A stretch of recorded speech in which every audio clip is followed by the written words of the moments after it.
there. She got it recording good. Yeah. Sorry, Progress. sorry. So this is a little different kind of a gathering because most of the folks here are part of the art community that Bonnie was part of. But some of the folks here are part of the theater community that Bonnie was part of. So it's kind of worlds colliding here. And I certainly hope you all introduce yourselves to each other because you all have something great in common, and that's Bonnie. So let me tell you about her. She was born in Racine, Wisconsin. She started out as an actor. She was always in the arts, but originally she was an actor. And she got a degree in theater at the University of Wisconsin in Milwaukee. And then she went on to work on an MFA in Minneapolis. And when she was there, she realized, well, I've been taking these theater classes. I've been in school since I was a child, and I'm a little tired of being in school. I want to actually do it. And she had heard about a theater outside of Philadelphia, in the Rose Valley outside of Philadelphia, called the Hedgerow Theater. And that theater, it's 103 years old this year. And it was founded in a really interesting way. All of the actors and the technical people, they all lived in the same house. It was almost like a commune. And then they took an old mill and turned it into a theater. And that became an incredibly important part of the American theater scene. George Bernard Shaw would send plays over there for them to do. Eugene O'Neill, Langston Hughes, and the fellow that started it, Jasper Dieter, he had a particular way of teaching actors how to act, how to get to the truth of the text. And Bonnie heard the stories of these and met an actress that had studied there and said, you know what, I'm gonna go to Philadelphia. And so she packed her bags and went to Hedgerow.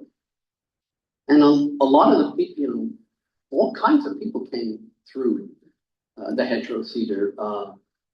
Anne Harding, Richard Basehart, French Octone, later on Tyne Daly, and even Keanu Reeves, whose stepdad was on the board of directors at Hedgerow. That was after Bonnie. While she was there, she heard about another theater in Center City, Philadelphia, called the Manning Street Actors Theater. Some of the folks that are part of that company are here today. I was the business manager, which are like the producer. And we needed to have another female actor in the company. We didn't have enough actresses. So one of the actors who taught a class at Manning Street, which Bonnie took classes at Manning Street, he said, there's this girl in my class, and I think we ought to audition her because she's a pretty good actress. So we had an audition, and it was Bonnie auditioning. It was like the first time I met her, and another actress who I already knew and I was familiar with. And so they auditioned. It was great. We thanked them, and they went. And our company was very democratically run, and so we all got together to vote on who we're going to hire to fill this one position. And now I voted for the actress that I already knew because she's not a crazy person. I know she's not nuts, and she's a good actress, and she'll be reliable. Everybody else in the company voted for Bonnie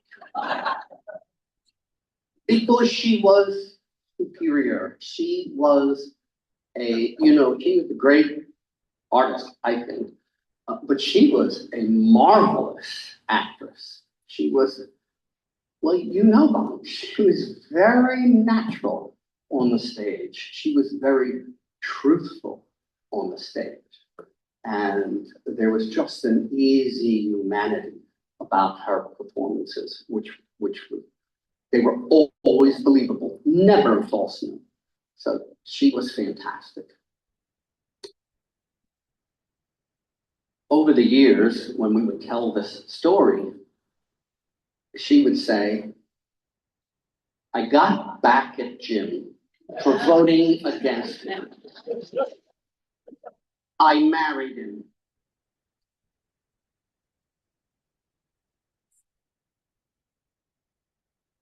So that year, when Bonnie joined the company, it was very exciting for us.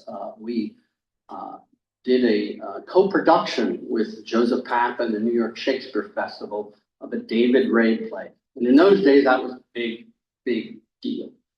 And Bonnie she played Electra because it was based on Greek mythology. And in this slideshow that goes by, oh gosh, look at her outside Musa, it's fantastic.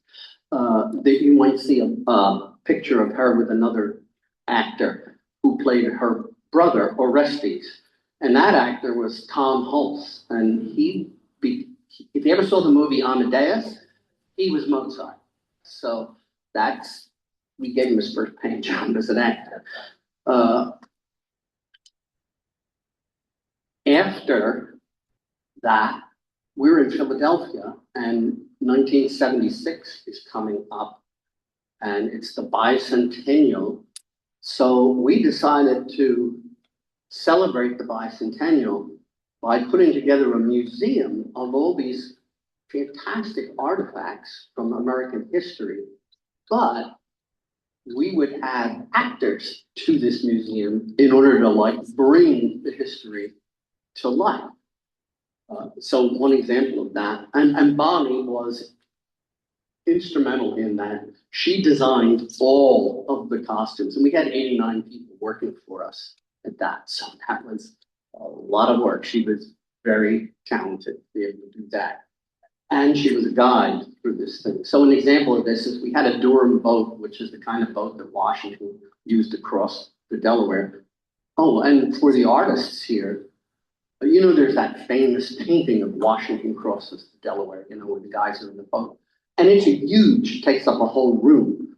But we had the artist's original study for that painting. And that hung above this kind of boat. And Bonnie would come in, she'd guide, the tourists would come, she'd guide them in. They were thinking they're going into a regular museum. And she'd start droning on about the boat. And an actor in 18th century costume would pop up out of the boat and say, don't listen to her. I was there. Let me tell you what happened. And so that was the kind of shtick that we used to combine actual honest-to-God artifacts, and bring them to life. And we had Francis Scott Key's original Star Spangled Banner poem, the pages that he wrote. And that was on loan to us. So all kinds of great things. Why am I droning on about this?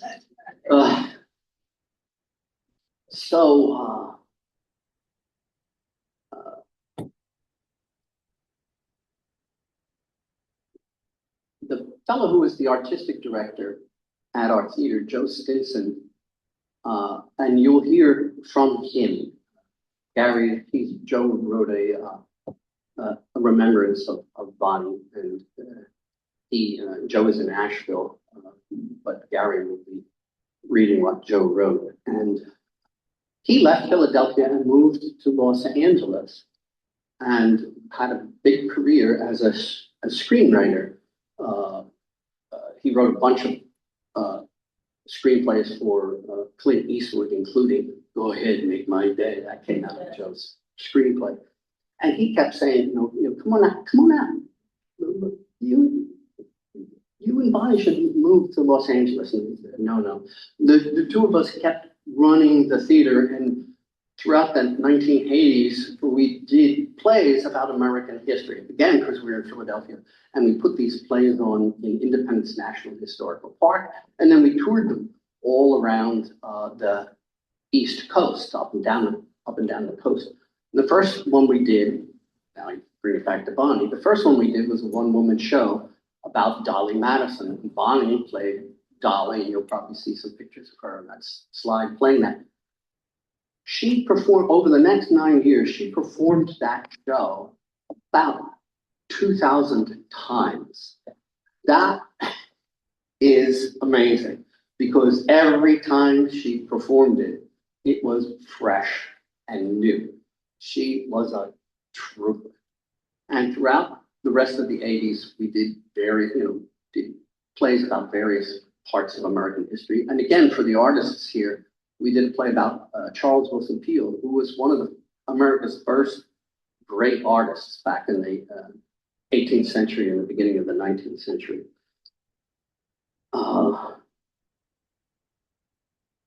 So finally, we decided, all right, let's go out and visit Los Angeles. In fact, why don't we move there, 5 years tops. That's all we're gonna be in Los Angeles. Well, that was 36 years ago. And during that time, I got into high technology, startups. And Bonnie was doing design and layout of magazines, newsletters, books. And she did that for quite some time. But then she started to take a class at Art Center. She was always sketching. She had always had an eye. And that's where she was introduced to oil painting. But when she met Margaret Garcia, that was a match made in heaven because she just, under Margaret's mentorship,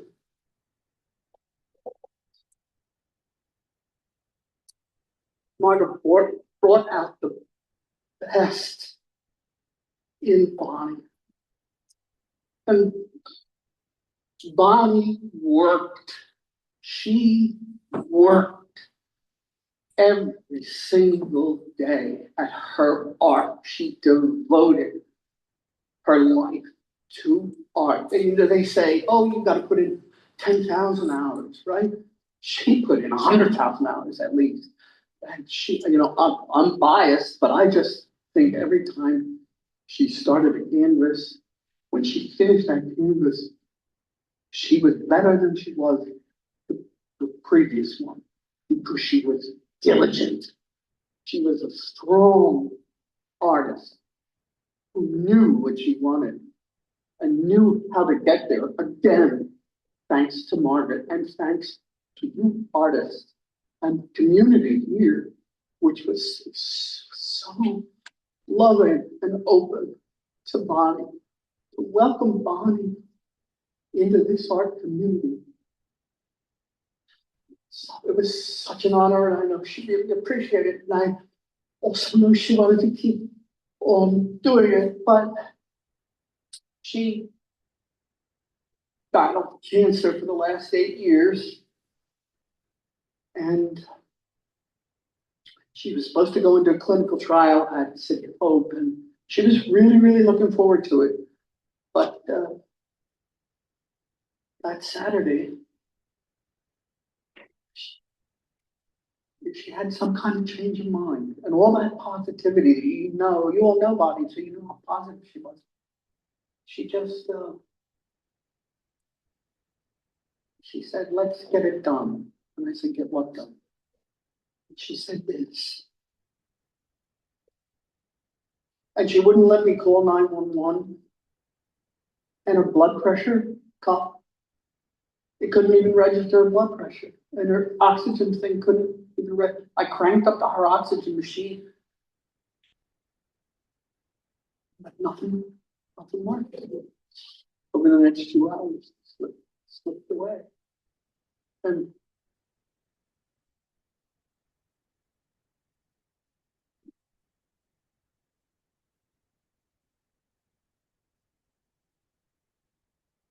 when we got married back in 1975, being in the theater, of course, the script wasn't good enough, so we decided we would rewrite our wedding vows.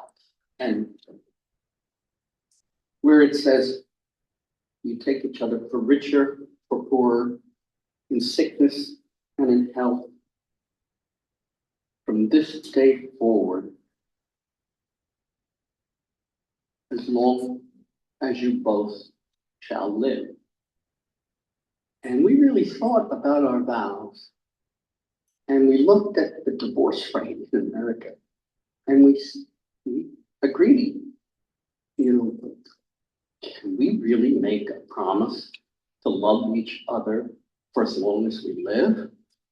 And we thought, no, you know, it wouldn't be honest to do that because we might fall out of love. So we changed it to have and to hold as long as you both shall love. But in retrospect, we could have stuck with the original text.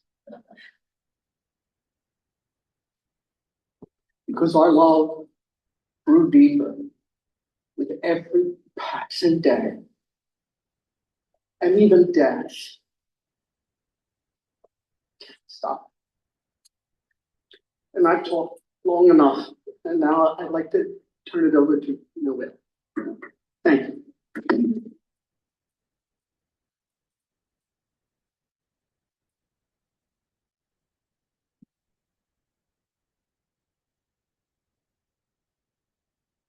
That was beautiful, Jim.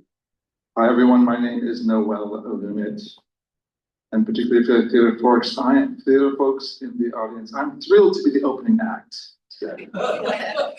And trying to figure out what to write about Bonnie. I says, wait, I did write something about Bonnie. So I'd like to read it to you. This was something I wrote for the Huffington Post. It was for her first solo show. I think her first solo show, Twilight, right, at Margaret Garcia's studio. It was her very first solo show called Twilight. This was back in 2011. She was competing against another project called Twilight, which also opened that same weekend about the vampires. So, you know, like, we gotta do something else. People are gonna go to Twilight and go to the vampire series. So I wrote this. It's called, instead of Interview with the Vampires, Twilight, Interview with a Painter. While tweens flock to see the latest installment of the vampire saga Twilight this weekend, a humbler Twilight opening will be happening in the studio in Highland Park. The Twilight paintings by young artist Bonnie Lambert will be shown at the studio of artist Margaret Garcia. Garcia is Lambert's teacher.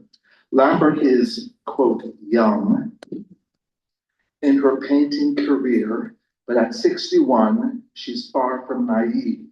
She, like many baby boomers, is wondering about her future.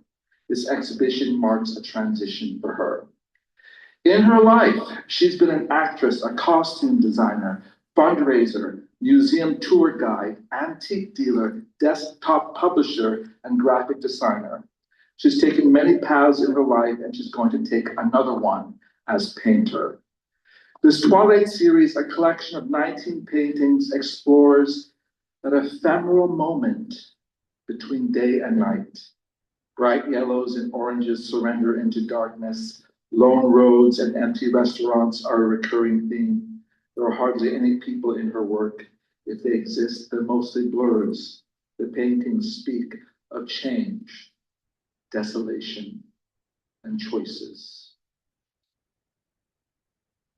Then I asked her, what inspired you to develop these Twilight paintings? She said, the series started with an experience a couple of years ago. My husband and I were exploring antique shops in cute little city of Orange.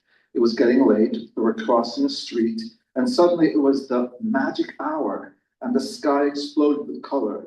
We both stopped in our tracks, speechless at the intensity of the color. I took out my little digital camera and snapped. I asked her, what are you trying to say?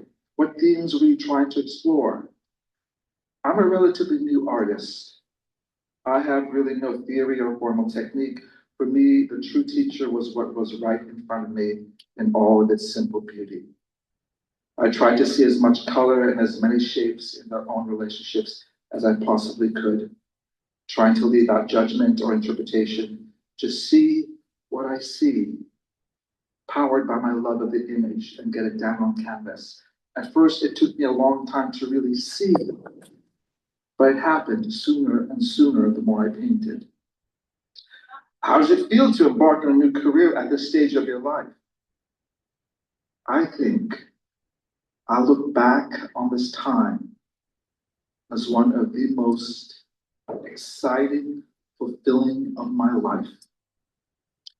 And I've had a generous share of memorable moments. I'm older. I have nothing to lose.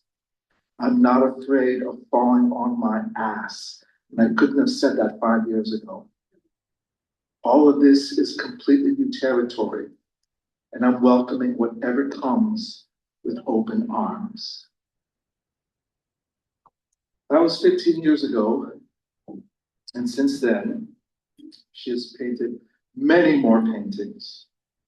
She's had many more exhibitions. Matter of fact, I just want to acknowledge Shemaya did a wonderful job with her last show at their gallery staying down there. It was a beautiful, beautiful exhibition. My business partner, Alan, and I, through our Artist Run Space office, took her work to the Trist International Art Festival in glamorous Torrance, California, where two of her paintings were bought by a collector in Japan. So I close with these last words. All of this, she said, is completely new territory, and I'm welcoming whatever comes with open arms. As an honor to her. In January, new 2026, Lunar New Year starts February 2026. To honor Bonnie, let's start something new and embrace whatever comes with open arms. Thank you.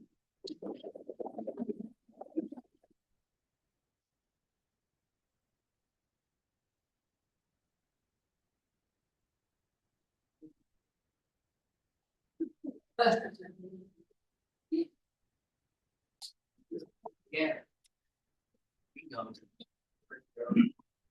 Statement.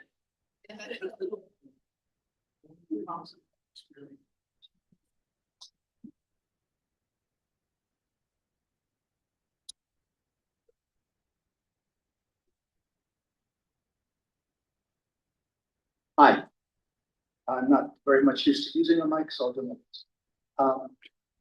My name's Gary. Jim asked me to read a tribute to our beloved Bonnie, written by a longtime, very dear mutual friend. In fact, its author, Joe, introduced me to the Lamberts about 40 years ago, which I consider one of the sweetest blessings and greatest gifts of my life. Joe and I worked together for years, and I heard stories about Bonnie and Jim long before we met, a testament to a special relationship with extraordinarily wonderful people. This is the Joe that Jim mentioned. Joe writes, when I think of Bonnie now, I see a kaleidoscope of faces. I see laughter and tears, often from the laughter. I see a firmness of jaw, set in determination, tending to whatever task at hand, tolerating the inconsistencies of life, the inequalities of existence. I see a half smile, amusement at the vagaries of human behavior, amusement at the antics of others, most especially her husband, Jim. I see optimism and hope as a young woman in a new city walking through the doors of a fledgling theater company. I see the many characters she portrayed, either from a seat in the audience or across the stage from her. I see the excitement of learning a new sport, like tennis. The exuberance of riding horses along mountain trails, the adventure of skiing across an untouched, sunlit, snowy meadow. The sublime peace of soundlessly floating across a twilight sky in a hot air balloon. I also see mischief, joining in the hijinks of pranks and jokes, satisfaction at the well played or well told. I see courage, depths of strength. But mostly, I see serenity. Serenity at finding the one person in the universe she was meant to find. Happiness. Loving that person infinitely and unconditionally, and being loved in return, eternally, consumingly. Across time and space and consciousness. And Joe closes with a borrow from Shakespeare, which I think perfectly reflects Bonnie's reverent eye for the beauties of nature, as well as all that surrounds us. And this our life, exempt from public haunt, finds tongues in trees, books in running brooks, sermons in stones, and good in everything.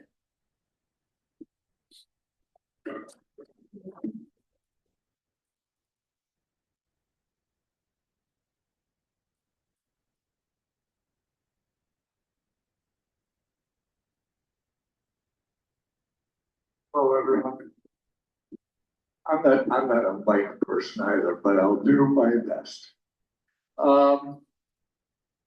Contessa, that's what Jim always used to call her. And I always felt there was something that she was royalty. She was one really class act. I knew her since I've been 17. I met her at the University of Wisconsin, and one night there were all these actors milling about the lobby, and there was Bonnie and I sort of separate from all these people. And they were going to do some theater thing. And since we were the only people that didn't know any of these people, we sort of held each other's hand and ventured forward like Bonnie would always do, you know. And then it turned into this kind of touchy-feely encounter group with improvs. This was the time of Julian Beck and Judith Molina, you know, living theater. And we were trying to approximate our version of that. This bunch of people ended up becoming Theater X that lasted for a long, long time. And we are a part of the company together. We went to college together. And she went off to Minnesota. This is filling in some of the stuff that Jim was talking about. She went off to get her MFA in Minnesota, and I was teaching at the University of Wisconsin. And I would go up to see her shows in Minnesota. Then I moved to New York to do the neighborhood playhouse, and she moved to Philadelphia. So we were close. So we would go back and forth and see each other. I was at the wedding, I'm going to tell you. Turbans, 40s turbans, bridesmaids wore. It was very tasteful. That's only Bonnie could manage. She wore her mother's wedding dress. And she couldn't have been more beautiful or more in love with the man she was marrying, Jim. Theirs was really a special relationship, and I saw it right away. Initially, he voted no. Okay. But he came to realize the treasure that he had in her, and she him. They were a great couple. So then I moved to Los Angeles, and she ends up moving to Burbank. So we saw each other a lot. Christmas Eves were at my house, New Year's Eves were at their house. We did that for years and years and years. And then, as Jim was talking about, she discovered Margaret Garcia. And it was the mentor of her lifetime. And she just grew exponentially. You can see it in the paintings. You look around and you go, oh my God. Someone said that she never painted people. She painted me 3 times. I take joy in that. And I have a self-portrait of her and next to me in my house in Albuquerque. And every day, I'm going to do this. Every day, I take a moment and look at the 2 paintings together. She was my closest friend. And we talked almost every single week. I always refer to Los Angeles as the land of the hidden agenda. But I knew if I talked to Bonnie, she wouldn't pull any punches. She was the one person I could really count on for the truth. And we talked mostly every week for years and years and years to the end of her life. What amazed me about her 8 years in Cancerland was that she never was a victim. And I said to Bonnie, how can you do all this? She said, I look at it as an adventure. It's an adventure. And I've never known anyone that courageous. And when her time was up, her time was up. You know, she knew it. And she was so brave through it all. And as all of you know, she was incredibly brave. The night she died, I had a dream. And she came to me in my dream. And she was dressed in white chiffon, which is not her style at all, you know. And she was dancing. And she was deliriously happy. I have never seen her happier. And it was my signal, I think, from her that it's all okay. You know, I have notes. So, you know, she crossed the finish line. And I'm convinced she's hysterically happy. The trouble is, in this interregnum, you know, I'm a Buddhist and I know I will see her again. I know. But it's this little space in between that I will miss her mightily. She was part of my life for so long. I'm so glad I was able to participate in her life. It's the closest thing I'll ever get to royalty. She was nothing short of amazing. And I love her dearly, and I will continue to love her dearly until I see her next time. Thank you.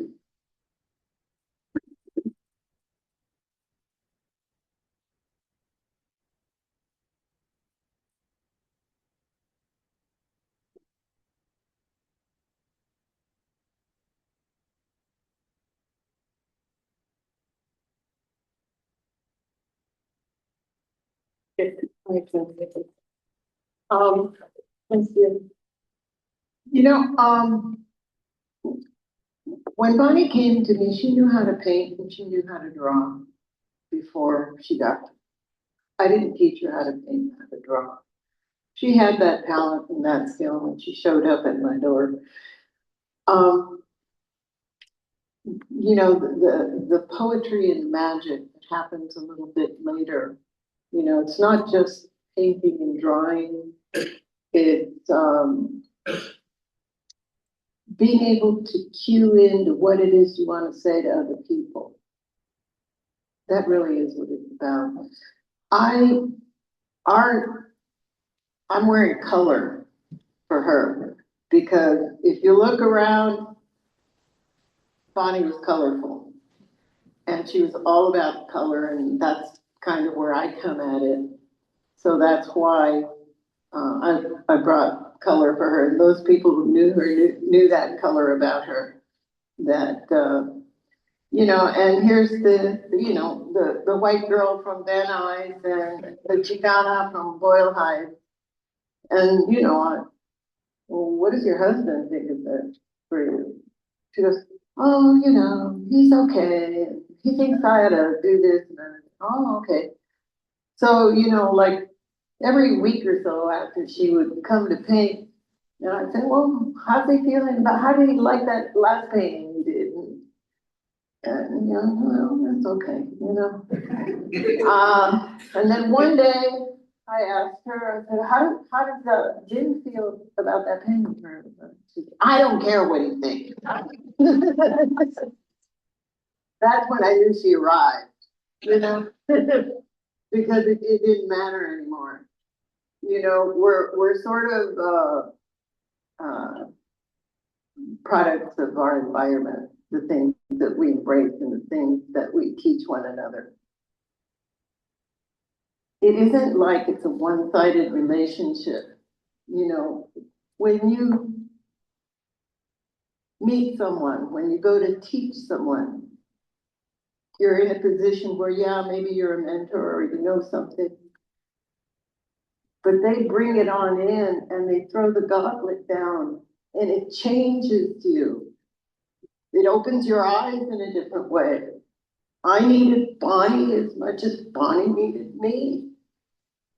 You know, she was my partner in paint, you know, and that's what I needed. It isn't the lessons you learn from other artists and other human beings, other people. It isn't just about the skill of painting. It's about your relationships to other people and how they matter to you. And, you know, like my aesthetic is totally Chicana, Mexicana, you know, color. Gotta be color because if your people come from around the equator somewhere, there's bright, beautiful butterflies, there's color, there's indigo, there's cochinillo, there's all these things. And it's a sign of our culture. And that's why it's so important to me. She just didn't realize that she could tune into it so much. And all the exchanges and relationships, things that we have with one another are the things that have made it richer. It's your perception. You see those things around you, but you learn how to cue into them and pay attention to all the little details and gestures and color changes that happen in the sky. You don't always see them. But as an artist, when you start to take that in and you start to mimic that, you start to realize what's in front of you. It's about observation.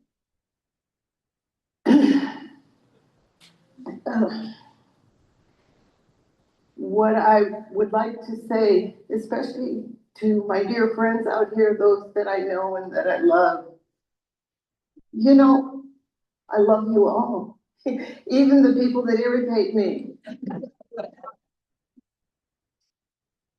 You know, in fact, sometimes I love you because you irritate me, because it's just being alive.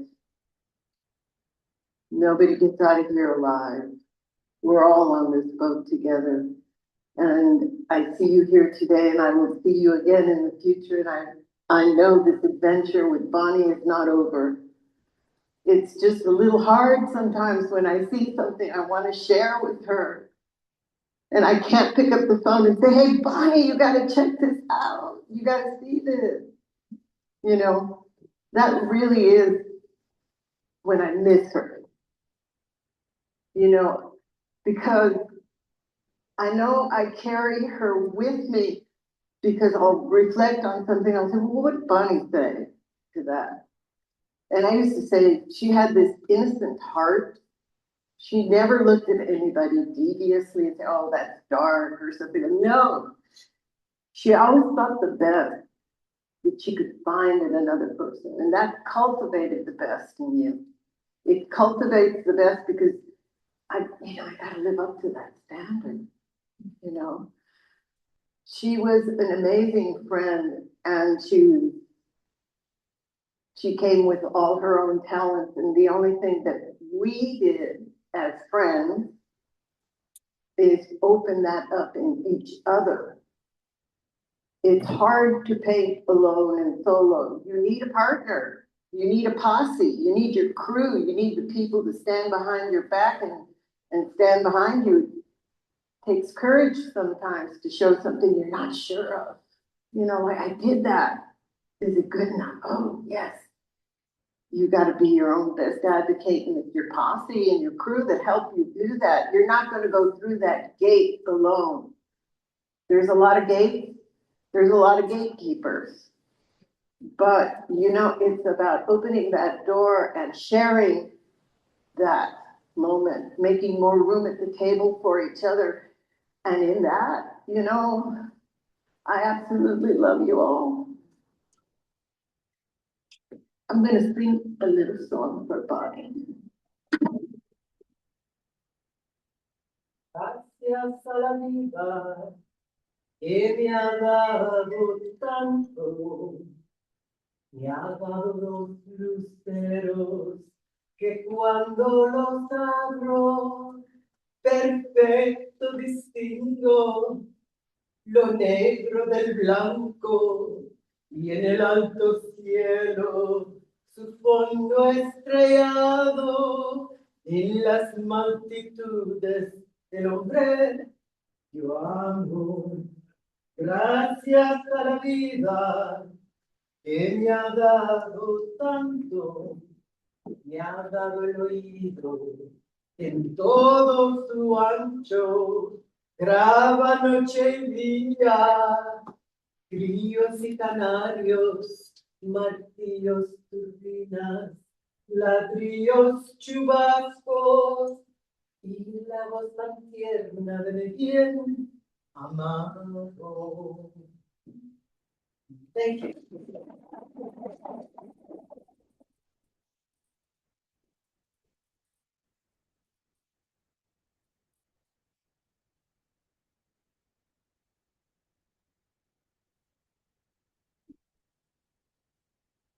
Sí.